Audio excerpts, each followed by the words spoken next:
आम आदमी पार्टी के राज्यसभा सांसद संजय सिंह उत्तर प्रदेश की योगी सरकार को प्राथमिक स्कूलों के मर्जर पर घेरने कानपुर पहुंचे।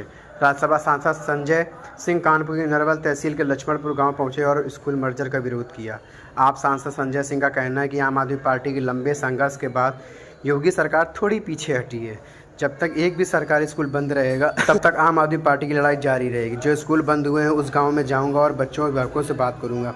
पिछले दिनों ऑपरेशन सिंदूर की चर्चा हुई, जिसमें शुभम द्विवेदी के परिवार से मुलाकात की और सभी मृतकों के परिवार को आश्वासन दिया कि उनको शहीद का दर्जा दिलाने के लिए आम आदमी पार्टी संघर्ष रहेगी।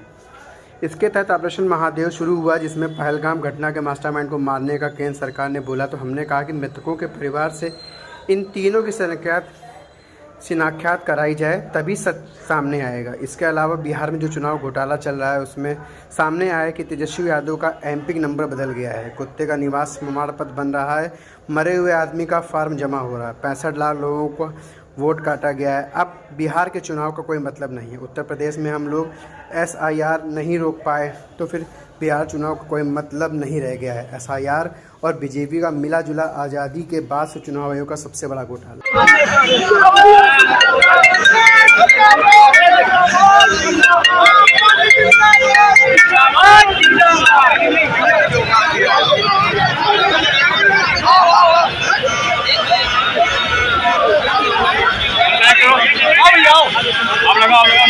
अरे थोड़ी जगह दे दो।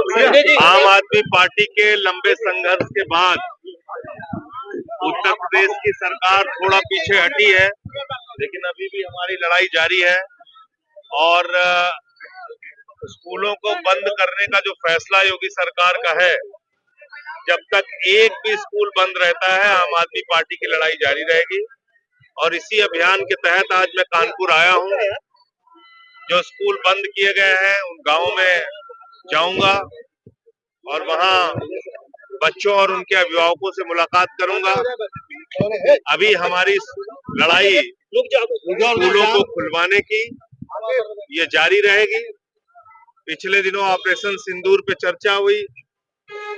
हमने शुभम द्विवेदी जी का और उनके जो परिवार की भावना थी उसको सदन में उठाया।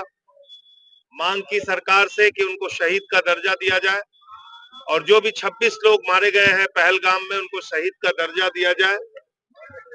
एक बात सरकार ने दावा किया कि ऑपरेशन महादेव के तहत तीनों आतंकवादी मार दिए गए पहलगाम के। तो हमने कहा कि जो जिनके लोग मारे गए उनके परिवार के लोग जिंदा हैं, उन्हीं से पहचान करवाइए तो पता चलेगा कि आतंकवादी वही थे या कोई और है, क्योंकि ये सरकार बार बार झूठ बोलती है। इसके अलावा बिहार में जो चुनाव आयोग का घोटाला चल रहा है, जिसमें सामने आया कि तेजस्वी यादव का इपिक नंबर बदल गया, कुत्ते का निवास प्रमाण पत्र बन रहा है, मरे हुए आदमी का फॉर्म जमा हो रहा है, 65 लाख लोगों का वोट कट गया है। अब बिहार के चुनाव का कोई मतलब नहीं है। अगर उत्तर प्रदेश में भी SIR हम लोग नहीं रोक पाए तो यहाँ भी चुनाव का कोई मतलब नहीं रहेगा। SIR भारतीय जनता पार्टी और चुनाव आयोग का मिला जुला हिंदुस्तान की आजादी के बाद का सबसे बड़ा चुनावी घोटाला है, जिसपे जनता को सड़क पे उतर के रोक लगानी चाहिए।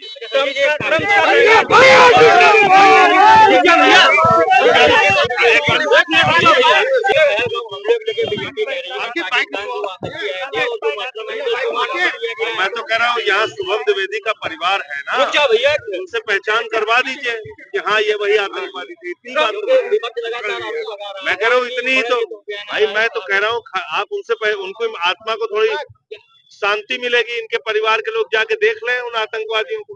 संजय भैया, वो ट्रम्प का कहना है कि 25% टैरिफ लागू किया है, मोदी सरकार कह रही है कि ये भारत का अपमान है। ये भारत का अपमान है। मोदी को अब घुटने टेकना बंद करना चाहिए।